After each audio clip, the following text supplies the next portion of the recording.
শুরুতেই যে খবরের দিকে নজর রাখবো, জীবনের প্রথম বড় পরীক্ষা মাধ্যমিক পরীক্ষা আজ থেকে শুরু হয়েছে, আর সেখানেই ঘটলো অপ্রীতিকর ঘটনা। বোনের হয়ে পরীক্ষা দিতে হুগলির গড়ালগাছা স্কুলে বোনের পরীক্ষা, আর সেই বোনের পরীক্ষা দিতে গেল দিদি। শিক্ষকরা চিহ্নিত করতে পারায় পরীক্ষা বাতিল করা হয়েছে। সোমরাজ বন্দ্যোপাধ্যায় রয়েছে আমার সঙ্গে, সোমরাজের সঙ্গে কথা বলবো।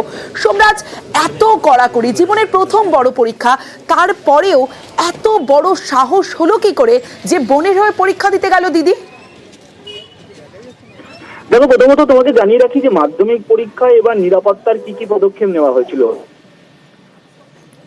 তরফে নির্দেশিকা দেওয়া হয়েছিল রাজ্য জুড়ে স্কুলগুলিতে, যেখানে জানিয়ে দিতে বলা হয়েছিল প্রথমত যে শপথ বাক্য পাঠ করানোর কথা বলা হয়েছিল স্কুলের ছাত্রছাত্রীদের।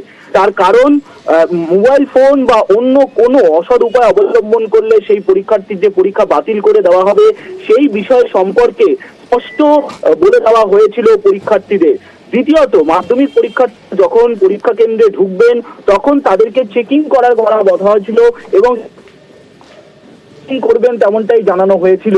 কিন্তু অ্যাডমিট কার্ড দেখে পরীক্ষার্থী সোমরাজ, তোমার কথা কেটে কেটে আসছে, যদি একটু জায়গা পরিবর্তন করে কথা বলো। শোনা যাচ্ছে সোমরাজ? দেখো, অ্যাডমিট কার্ড দেখে পরীক্ষার্থীদের পরীক্ষা কেন্দ্রে ঢোকানোর কোনো নিয়ম এখনো পর্যন্ত মধ্যশিক্ষা পর্ষদ দেয়নি।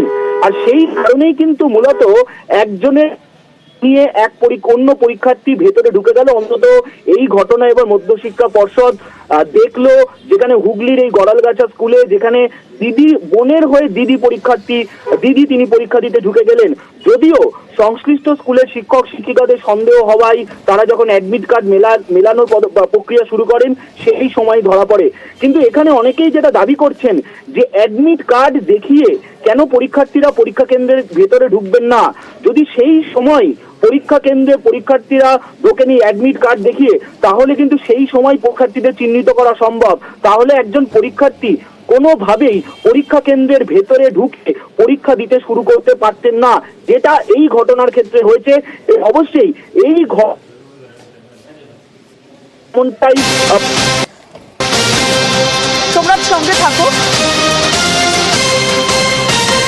একদিকে বোনের হয়ে পরীক্ষা দিতে গেল দিদি, সেই ছাত্রীর পরীক্ষা বাতিল করলো পর্ষদ।